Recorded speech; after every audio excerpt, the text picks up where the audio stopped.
I wasn't supposed to stay in that house alone. That was the first mistake. My grandfather passed away last fall, and the family had been fighting over what to do with his property ever since. It was a tired, 2-story farmhouse tucked deep in the Maine woods, wrapped in rotting clapboard and crawling with ivy. No one had lived there full-time in years. But someone had to go clean it out before it could be sold, and lucky me, I got volunteered. It wasn't supposed to be scary. Just boring. I drove up on a Saturday afternoon with a trunk full of trash bags and cleaning supplies, figuring I'd be done by the next evening. The place smelled like mildew and old paper, but it was solid enough. No one had touched his study or attic since he died, though, and that's where I started. That's also where I found the hatch. I didn't notice it until the second day. It was hidden beneath a dusty throw rug in the attic's far corner, just a square iron latch set into the wooden floorboards, heavy and rusted, with no visible handle. I wouldn't have given it a second look except that the rug was warm. Warm. Not just sun-warm either. I mean uncomfortably warm, like a space heater had been blasting it from underneath. I lifted the rug, touched the hatch cover, and jerked my hand back. It was hot. I didn't open it. Not then. But I crouched by it for a long while, feeling the low vibration through the boards. A faint hum, rhythmic, almost like breathing. That night, I tried to sleep on the downstairs couch, but I couldn't stop thinking about it. At 2:12 a.m., I started hearing knocking. Not from the front door. Not from outside. From the attic. It wasn't loud, but it was deliberate. Slow. 4 taps. A pause. Then 3 more. I didn't go check. I told myself it was the house settling, or a raccoon trapped in the roof. I even tried recording it on my phone, but of course, it didn't pick up. Just silence, and my own shallow breathing. Then, at 2:34, the knocking stopped, and something else started. A voice. It wasn't a voice like you're thinking. Not whispering words. Not even human.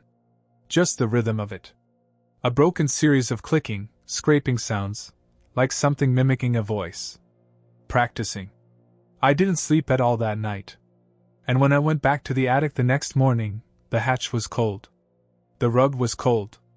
Nothing had changed, except the faint black marks scratched into the wood around the latch. Scratches that hadn't been there before. Scratches shaped like fingerprints. I tried to be rational about it. I told myself the noise was in my head. Maybe I dreamed it.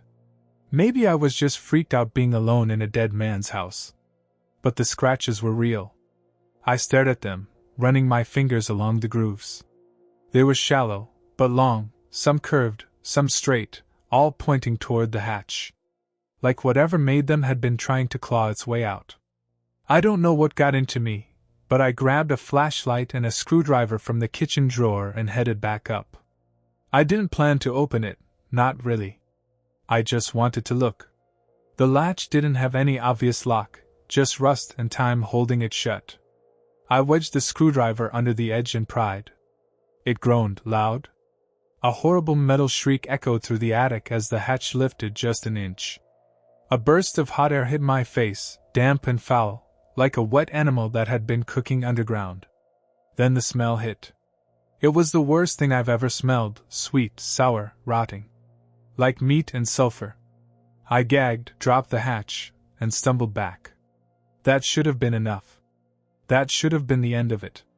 But the thing is, when I dropped the hatch, I saw something underneath it. Not clearly. Just a glimpse. A flash of movement. A pale hand, or something like a hand, recoiling into the darkness.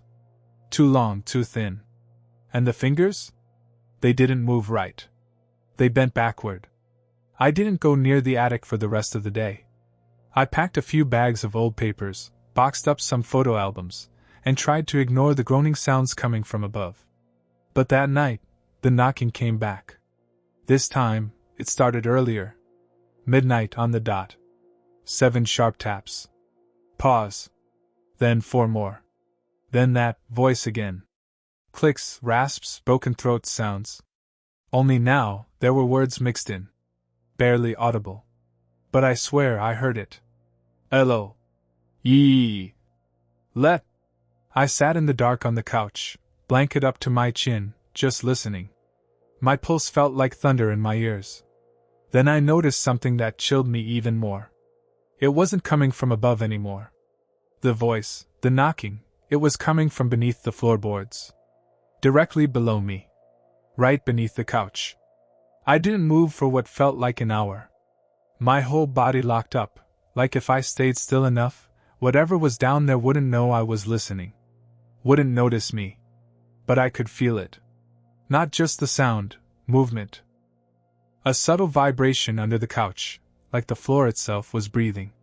Shallow, ragged, wet breaths. And then came the scratching. Not hard. Not violent. Just slow, deliberate fingernail scrapes tracing underneath the floorboards, right beneath where I sat. Like it was mapping me. I finally bolted, snatched my keys, grabbed my phone, and stood outside in the driveway for almost 2 hours. I should have left. Should have driven the hell out of there and never looked back. But my phone was dead, and I hadn't even packed my grandfather's documents yet. My parents were expecting me to bring them back.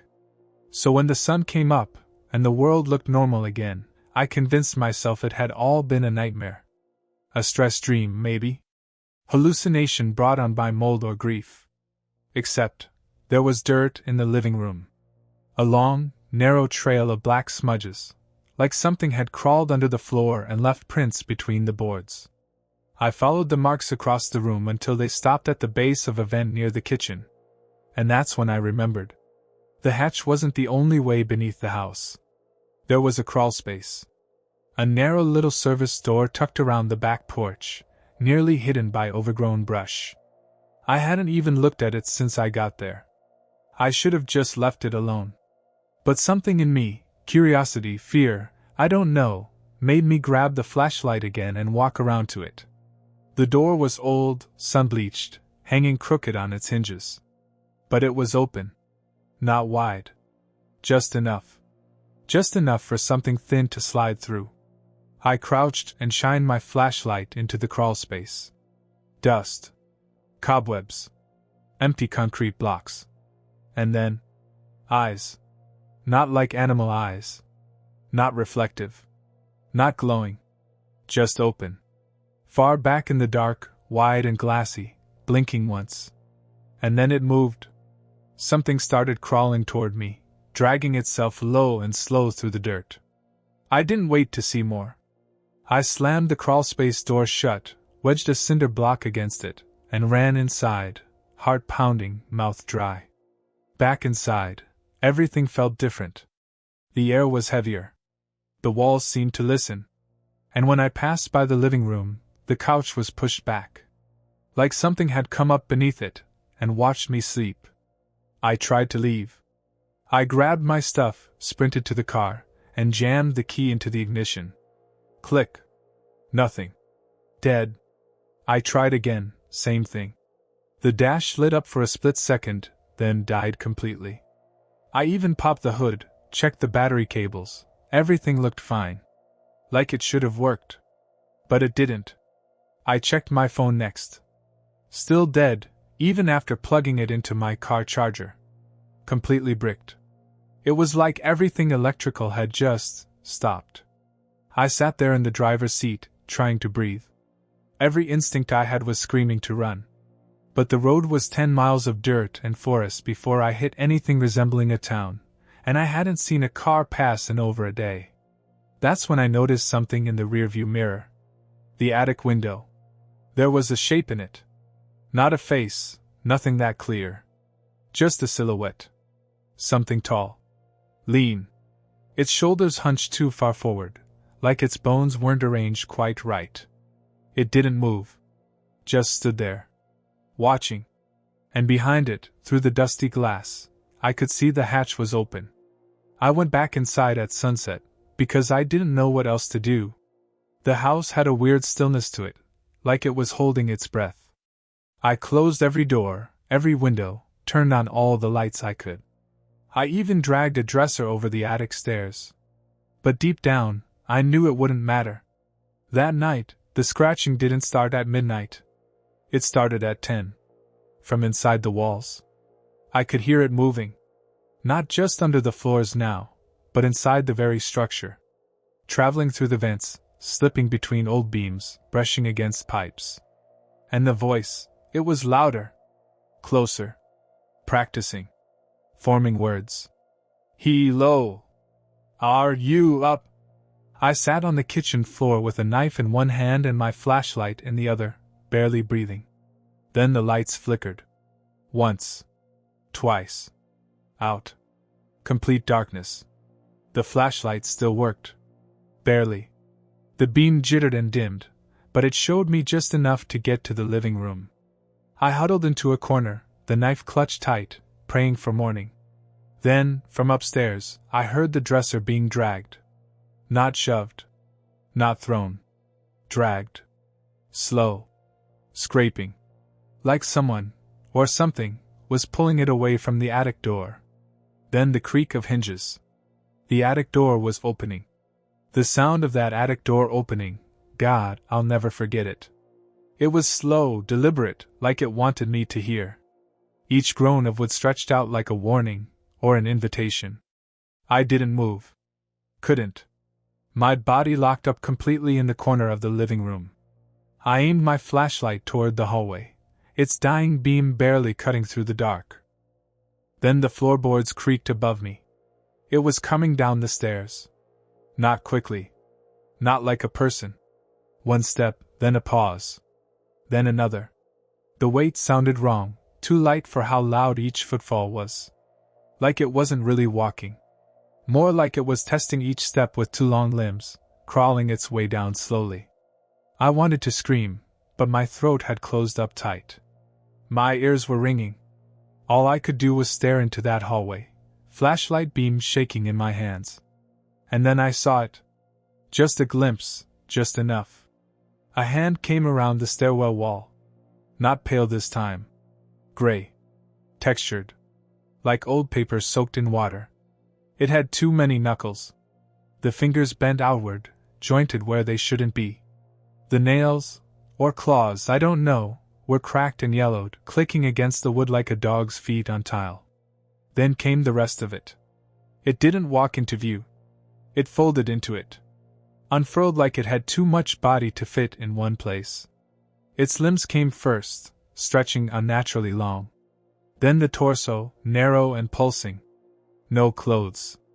No face. Just folds of skin, twitching and wet, like it had just climbed out of something rotten. Its head turned toward me, even though I couldn't see eyes. Just emotion. Like it could feel my gaze. It tilted its head once, then began crawling on all fours toward the living room. I ran. Bolted out the back door, nearly slipping on the steps. Didn't look back. Just sprinted across the yard and into the trees, branches slashing my arms, lungs burning. I didn't stop until I hit the creek, nearly a quarter-mile out. I crouched behind a boulder, gasping, shaking, staring at the tree line. I expected it to follow. But it didn't. The woods were dead quiet.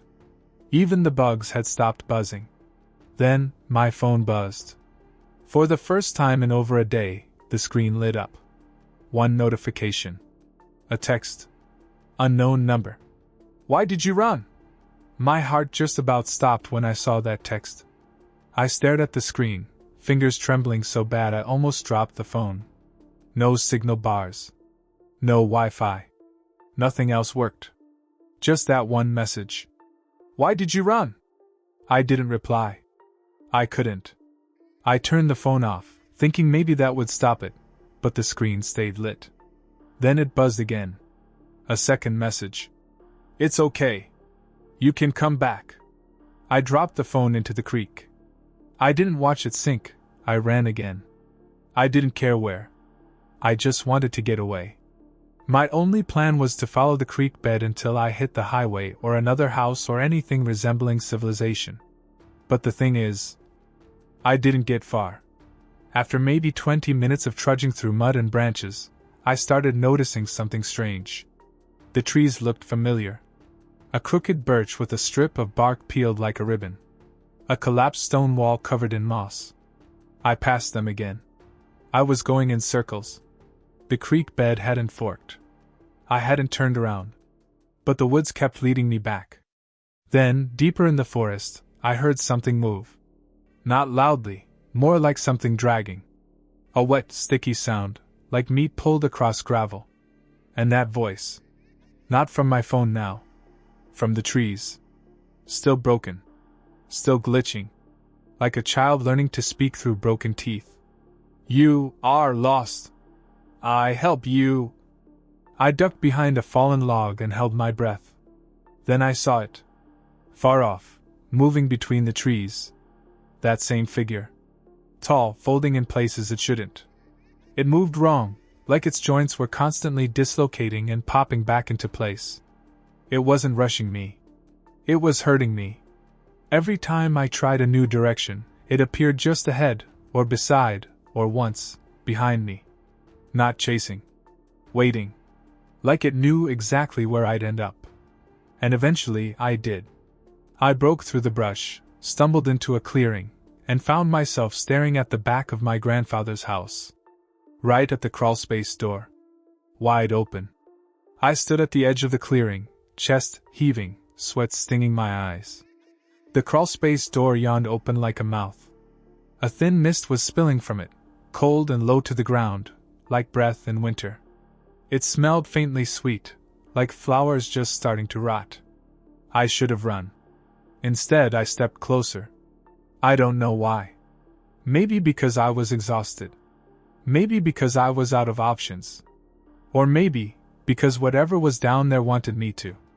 The moment I passed into the shadow of the house, everything went still. No birds. No wind. Just silence. I crouched at the crawlspace opening, flashlight trembling in my grip. I aimed it into the blackness. And something moved. It didn't rush. It didn't pounce.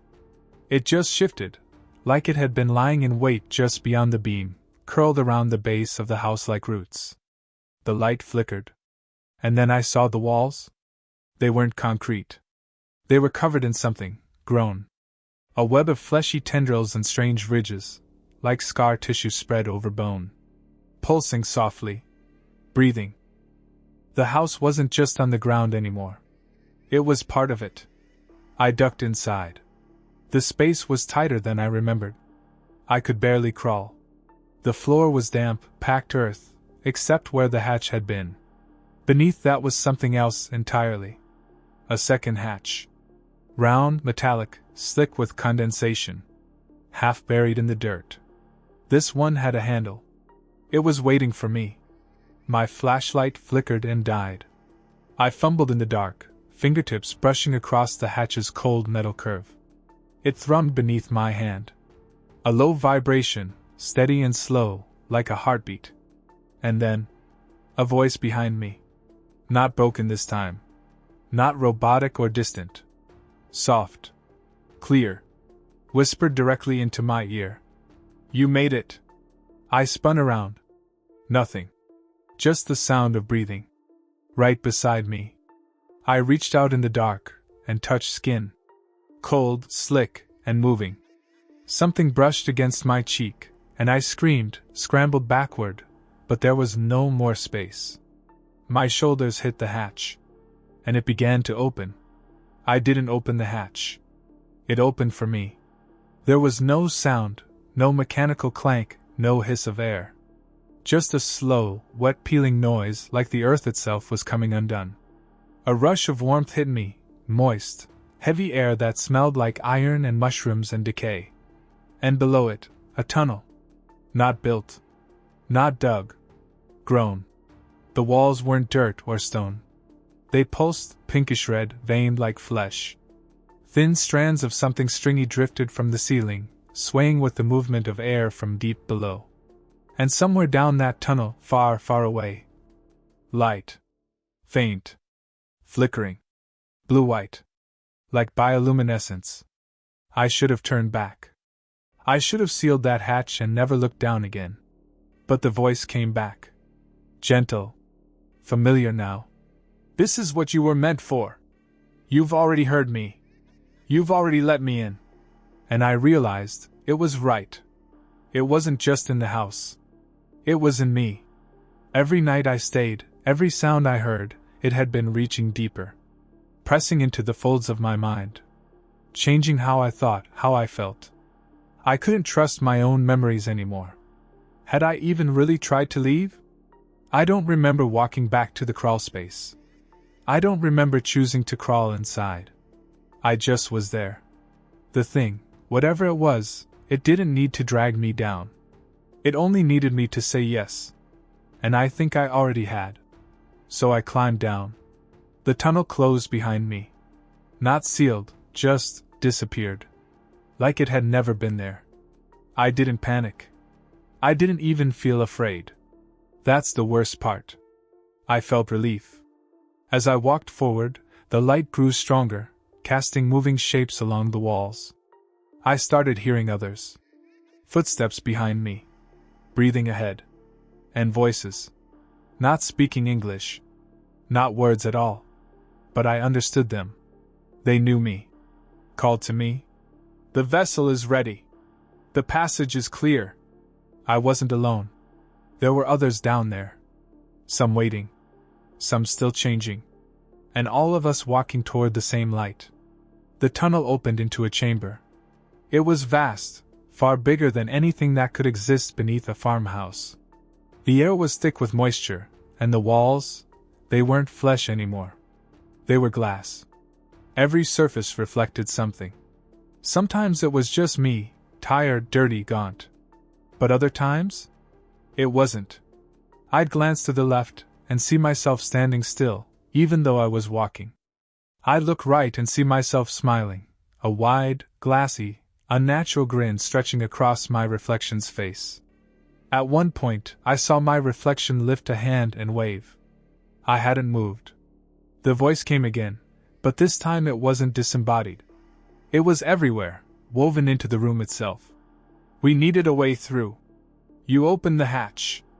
You are the door now. The lights, those flickering bioluminescent pulses, shifted in rhythm. The mirrored walls began to shimmer, and I realized they weren't just showing reflections anymore. They were showing moments. Me, as a child, at my grandfather's knee. Me, last summer, walking past this same house without even realizing it. Me, standing in the attic 2 nights ago, but something was behind me in the reflection. Something that wasn't there in real life. Something that had been with me all along. That's when I saw the others. Reflections of people I didn't recognize. Men, women, even kids. All standing in other mirrored rooms, their faces slack. Blank. Some had holes where their mouths should be. Some had too many. And they were all looking at me. And then the room changed again. The mirrors rippled, and a door formed at the far end. Not a hatch. Not a tunnel. A real door. Wooden. Familiar. It was my grandfather's study door. The one I locked on the first day and hadn't touched since. Only now it was inside the mirror chamber, glowing faintly around the edges. I felt drawn to it. Like a current pulling me in. But before I reached it, something stepped out from behind the glass. It had my face. But it wasn't me. Its eyes were empty sockets, but its mouth was full of teeth, too many, crowding its gums, pressing past its lips. It didn't speak. It just nodded, and opened the door for me. The door creaked open, and warm light spilled out. Not cold, not alien. Warm. It smelled like my grandfather's house. Like old wood and pipe smoke. Like safety. Inside was the study. Just as I remembered it, books stacked high, an overstuffed armchair in the corner, yellowed newspaper clippings pinned to the wall. Sunlight streamed through the curtains. Impossible sunlight. Because I was still underground. Because there was no sky here. I stepped through the doorway, and the air shifted. Heavy. Final. Behind me, the door shut. Softly. No slam, no drama. Just quiet. Like it had done this 1,000 times. I walked forward, not really feeling my feet. Everything felt dreamlike. Or maybe more real than anything ever had. And there, in the chair, someone sat. Not my grandfather. Me. Older. Thinner. Eyes sunk deep, skin pale. Dressed in my own clothes. Breathing slow, deliberate. Like he'd been waiting. He didn't speak. He just smiled. And then I understood. I hadn't escaped the thing in the hatch. I was the thing in the hatch. That moment, back on the first night, when I touched the hot iron and felt something inside me twist, that's when it started. That's when it got in. It didn't need to drag me underground. It made me open the door myself. Every choice since then, going upstairs, opening the crawl space, walking into the woods, wasn't mine. It was just pushing me along a path it had laid long before I got there. And now? Now I sit in the study. Not the one above. The one below. The mirror place. The hollow house beneath the real one. And I wait. Because someone else is coming. I don't know when, but I feel them. Just like it felt me. They'll find the hatch. They'll hear the knocking. And I'll be there when they do. Just like it was for me. We're all just doors in the end. And sooner or later, someone always opens.